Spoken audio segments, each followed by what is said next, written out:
여러분 안녕하십니까. 오늘부터 아가서를 보도록 하겠습니다. 오래전부터 한번 깊이 묵상하려고 했던 그런 책이 아가서입니다. 이 노트만 계속 해놓고 있었는데 이렇게 계기가 돼서 참 감사하고, 또 욥기를 끝나고 시편, 잠언, 전도서를 스킵하고 이제 아가서로 직접 합니다. 특별히 새벽 기도 시간에 할 수 있게 돼서 더 좋은 것 같습니다. 이 말씀을 여러분들이 여러 번 읽고 묵상하기를 바랍니다. 그래서 우리 영혼이 이 말씀으로 충만해지기를 기도합니다. 오늘은 서론 전반적인 내용을 한번 보도록 하려고 합니다. 아가는 말은 영어로는 Song of Songs, 노래 중에 노래라는 그런 말이죠. 자, 여러분 생각해 봅시다. 노래 중에 가장 아름다운 노래, 최고의 노래는 뭘까요? 힌트를 드리자면 노래 가사가 참 많지 않습니까? 그 가운데 가장 많이 나오는 가사가 여러분 뭔지 아세요? 바로 사랑입니다. 즉 아가서는 사랑의 노래예요. 기대되시죠? 그래서 이 말씀은 정말 자유롭게 한번 묵상해 보려고 합니다. 이 사랑이라는 것 자체가 자유로운 거잖아요. 제한된 게 아니잖아요. 그래서 하루에 여러 절을 볼 때도 있을 거고, 또 한 절에 푹 빠져서 묵상할 수도 있을 것 같습니다. 얼마나 깊이까지 들어가게 될지도 사실 모르겠습니다. 이번에 이렇게 처음 보는 만큼 정말 성령이 인도하시는 데까지 해보려고 합니다. 아가서는 어려운 책이에요. 굉장히 어려운 책입니다. 그래서 개역개정 한글 성경을 처음 읽는 분들은 아마 읽다 보면 각 구절의 주어가 뭔지도 찾기 어려운 부분이 많을 겁니다. 하지만 항상 말하지만 가장 중요한 건 성경을 내가 해석하려고 하는 게 아니죠. 어떤 말씀에서도 그 주제, 하나님의 사랑, 구원의 복음, 이것을 찾아내는 것이 중요합니다. 그러므로 한 번에 다 하려고 하지 마세요. 한 가지씩. 그리고 가장 귀중한 것, 하나님이 나를 사랑하신다. 이것만 깨달아도 큰 소득이 될 줄로 믿습니다. 아가서를 시작하기에 앞서 여러분, 그 아가서 바로 전 책이 뭐죠? 전도서입니다. 이 전도서와 아가서가 자주 비교가 됩니다. 솔로몬이 구약에서 잠언, 전도서, 아가 이 세 책을 썼다고 우리가 보통 얘기를 합니다. 그리고 유대인들, 랍비들은 이 솔로몬의 세 가지 책을 그들이 지은 성전에 연관시켜서 설명을 합니다. 즉, 첫째로 그들은 잠언을 솔로몬 성전의 바깥들과 연관시키고, 전도서를 솔로몬 성전의 안뜰에 연관시키고, 아가서를 솔로몬 성전의 지성소에 연관시킵니다. 무슨 의미인지 아시겠죠? 이 아가서가 얼마나 주님의 심장으로 들어가는 책인가. 그만큼 깊은 의미를 가지고 있는 거예요. 지성소, 하나님의 임재가 임하는 곳, 그곳에서 무슨 일이 벌어지는지 그걸 볼 수 있다는 거예요. 솔로몬은 전도서에서 핵심이 뭐였습니까? 헛되고 헛되다. 모든 것이 헛되다. 이 말은 하나님에 대한 순종 없이, 하나님을 알지 못하고는 인생이 아무리 모든 것을 누린 것 같아도 헛되다 하는 것을 선언해 주는 거예요. 솔로몬 왕이 산 삶이니까. 이렇게 사람이 가장 좋은 환경에서도 만족하는 것은 불가능해요.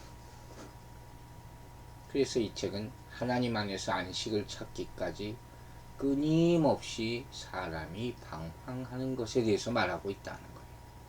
우리는 모든 것을 가질 수 있다 생각할지 모르지만 하나님과의 관계가 결핍되었다면 결국 아무것도 가진 것이 아니다 하는 걸 깨닫게 하는 것이죠.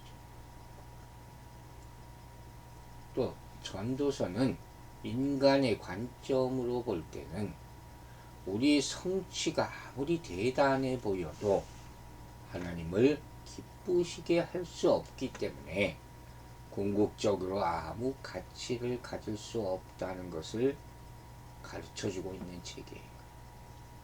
그래서 여러분 생각해 보세요. 우리가 아무리 많이 가져도 이거 무의미하다 생각할 때는 어떻게 그 다음으로 어떻게 전개가 되겠습니까?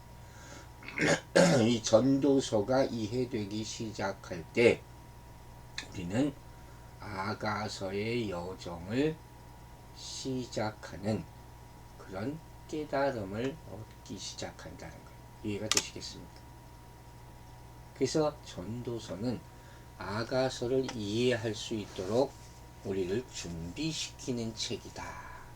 이렇게 얘기하기도 합니다.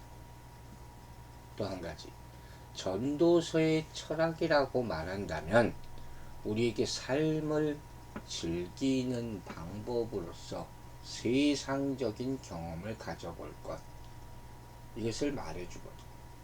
이에 비해서 아가서는 겸손과 순종과 하나님의 사랑, 이 주제죠. 이걸 통해서 충만한 가운데 들어가는 것, 이것을 보여주는 책이에요. 또 전도서는 이 땅의 것을 추구하는 것이 헛되다 이렇게 말합니다. 반면 아가서는 하늘에 속한 것을 추구하는 삶의 영적 즐거움에 대해서 말하고 있습니다. 아가서에서 솔로몬은 우리의 상황이 어떻게 흘러가든지 상관없이 도달할 수 있는 삶의 기쁨을 제시해줘요. 이 책에서 성령님은 우리를 부르셔서 우리의 삶의 목적이신 하나님과의 친밀함으로 이끌어 주신다 하는 말씀입니다. 우리는 여기서 이 예수님을 사랑하는 뜨거운 마음, 예수님을 아는 그 지식의 충만함, 이런 것을 경험하게 되는 것이에요. 그래서 우리의 영이 항상 예수 그리스도 안에서 살아있을 수 있게 이렇게 만들어주는 것이죠. 서론을 설명한다 그랬어요. 이 책은 꼭 그게 필요합니다. 작자는 보통 솔로몬이라고 아니라고 생각하는 사람도 있지만 이 책이 쓰여진 것들을 보면 3인칭으로도 참 많이 쓰여져 있거든요. 이게 해석하기가 참 쉽지 않아요. 그래도 보통 솔로몬의 아가다 이렇게들 얘기를 합니다. 저작 연대는 BC 10세기경으로 보는데 이 가운데 우리는 이렇게 생각하는 거예요. 이때가 솔로몬의 하나님에 대한 사랑이 가장 컸을 때가 아닐까 이렇게 생각해요. 성전 건축 직후죠. 영적 타락 이전에 그때였을 거라고 생각을 합니다. 기록 장소와 대상은 예루살렘이고 대상은 솔로몬의 신부의 대상이에요. 핵심 내용은 물론 사랑이겠죠. 사랑과 결혼 이런 주제에 대한 이야기가 펼쳐집니다. 아가서는 여러 가지 방법으로 해석을 합니다. 이게 참 중요하다고 볼 수 있어요. 먼저 우리 항상 기본적인 해석은 뭡니까? 문자적인 해석이죠. 글자 그대로 이 책을 읽다 보면 사랑 얘기예요. 한 남자와 한 여자의 사랑에 관한 이야기. 근데 이렇게 글자 그대로 이 책을 읽다 보면 무슨 얘기인지 알 수가 없어요. 수많은 상징과 표현이 이 책에 나와 있습니다. 어쨌든 이 관점은 솔로몬 왕과 그의 신부 술람미 여인 사이의 사랑 이야기로 보는 것이 가장 기본적인 해석이라 하는 것이죠. 그래서 이 가운데 두 가지 전개 상황이 나타납니다. 아주 잘생기고 부유한 솔로몬 왕이 술람 여인에게 구원하는 이야기가 이렇게 나오죠. 또 한 가지는 이 술람 여인의 고향 슈넴, 이 슈넴에 사는 가난한 목자를 깊이 사랑하는 이 여인에 대한 얘기가 또 나와요. 솔로몬 왕이 이 여인의 마을을 지나가면서 포도원에서 일하는 그녀를 보게 돼요. 그는 그녀의 특별한 아름다움에 사로잡히게 되거든요. 그래서 가난한 목자로부터 그녀의 마음을 훔치려 한다 하는 것이죠. 하지만 그녀는 솔로몬 왕의 부와 권력 이런 것들이 막 그를 유혹하지만 그 가운데서도 목자에 대한 사랑의 마음을 지킨다. 이런 전개 상황을 또 볼 수도 있다 하는 것입니다. 이 두 번째 해석 방법은 모형론적 해석이다 하는 것입니다. 즉 이건 뭐냐? 아가서에 등장하는 말씀이나 인물이나 사건이 일종의 모델이죠. 모형이에요. 그렇게 간주하고 그것들에 상응하는 것이 신약 성경에 이제 나타난다 하는 것이죠. 일종의 상징이겠죠. 이 해석 방법에 근거해서 아가서를 보면 솔로몬이 바로의 딸과 결혼하는 것이 모형이에요. 이 실체는 뭐겠습니까? 바로 그리스도와 이방인이 연합하는 것이다. 그래서 이렇게 많이 확대되죠. 조심스럽게 해석해야 돼요. 세 번째는 풍류적 해석이라는 거예요. 소위 말하는 알레고리라는 겁니다. 신학교에서 이거 많이 배우는 것 중에 성경 해석학 할 때 꼭 얘기하는 거예요. 이건 뭐냐면 저자가 분명한 의도를 가지고 어떤 상징물을 통해서 의미를 표현하는 방식이에요. 이게 조심해야 될 건 뭐겠습니까? 잘못하면 저자의 의도를 모르고 해석자가 나름대로 의미를 부여하는 거예요. 성경 해석에 있어서 가장 이게 조심스럽게 봐야 될 거죠. 자기가 마음대로 하려고 해서는 안 돼요. 쓴 사람은 쓴 의도가 있을 거 아니에요. 이 성경은 성경대로 보라는 것이죠. 보통 여기 풍유적인 해석에서 말할 때 유대교에서는 남자를 여호와로, 여자를 이스라엘로 해석을 합니다. 기독교는 남자를 그리스도, 여자를 교회로 해석하는 경우가 많다는 것이죠. 자, 이제 영적 해석에 대한 내용을 봅니다. 간단하게 세 가지로 나눕니다. 첫째는 예수님과 신자 각 사람과의 관계죠. 그래서 이렇게 관계 설정을 하면서 읽다 보면 우리 안에 거룩한 사랑과 열정이 충만하게 된다. 이렇게 되는 거죠.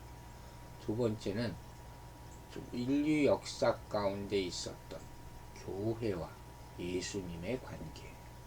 이것도 아가서를 통해서 볼 수가 있다는 것이죠. 그리고 한 가지 더 덧붙인다면 신랑으로서 하나님과 그분의 신부로서 이스라엘 민족 간의 관계, 이 관계로 해석할 수도 있다 하는 것입니다. 자, 여러분 좀 낯선 말씀을 들었을 거예요. 그러니까 이렇게 좀 복잡한 내용이 아가서에 들어있다 하는 것도 그 정도로 이번에는 아시면 될 것 같습니다. 아가서에는 세 가지 주요한 인물들이 나옵니다. 하나는 솔로몬 왕이죠. 영적으로 해석하자면 그는 만왕의 왕이고 부활의 승리자이신 예수님의 그림자, 이렇게 볼 수 있죠. 두 번째로 술람미 여인이라는 여인이 등장합니다. 영적 해석으로 보면 이 여인은 그리스도의 신부의 그림자라 할 수 있죠. 그녀는 왕이신 예수님의 성숙한 파트너가 될 신부로 자라가는 젊은 처녀로 소개되고 있습니다. 세 번째 나오는 인물은 예루살렘의 딸들, 이렇게 표현한 거예요. 영적으로 해석하자면 그들은 신실하지만 아직 영적으로 성숙하지 못한 신자들을 말하고 있습니다. 이들은 술람미 여인에게 어떻게 왕에게 나아갈 수 있는지에 대한 답을 구하는, 실제로 존재하는 인물은 아니죠. 성숙하지 못한 신자들을 나타낼 뿐이죠. 앞으로 이제 내일부터 자세히 보겠지만, 이 아가서는 주님의 침궁으로 들어가는 책이에요. 잊지 마세요. 여러분, 여러분의 침실에 아무나 들이지 않잖아요. 그 정도로 지성소죠. 주님과 친밀함을 보이는 그런 책이라는 거예요. 아가서는 크게 두 파트, 즉 1장에서 4장까지, 5장에서 8장까지 두 분으로 나누기도 합니다. 첫 4장은 신부가 누구냐에 대한 이해와 그리스도 안에 있는 신부의 유산에 대해서 설명하고 있어요. 이건 뭐냐? 그리스도 안에 있는 우리에 대한 소망이에요. 우리의 소망. 그리스도께서 나를 깊이 생각해 주신다는 것을 깨달아야 돼요. 그래서 신부에 대한 하나님의 갈망을 강조하고 있어요. 두 번째 4개의 장, 5장부터 8장까지는 신부 안에 있는 그리스도의 유산에 대해서 설명합니다. 이건 우리 안에 있는 그리스도에 대한 소망, 이렇게 얘기할 수 있죠. 내가 그리스도를 생각하는 것, 여기에 포커스를 맞추고 있다는 거예요. 우리는 그분으로부터 무언가를 기대합니다. 하지만 그분 역시 우리에게서 뭔가를 기대하고 계시다 하는 것이, 이해가십니까? 그분은 온 마음으로 우리가 그분을 사랑하기를 원했어요. 그래서 이 책의 초점은 중간에 완전히 이동해요.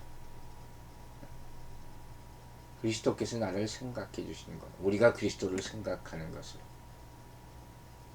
그래서 우리가 궁극적으로 아가서를 공부하는 목적은 아버지께서 아들을 사랑하신 그 사랑으로 우리가 충만하게 채워지는 것이다, 이렇게 말할 수 있어요.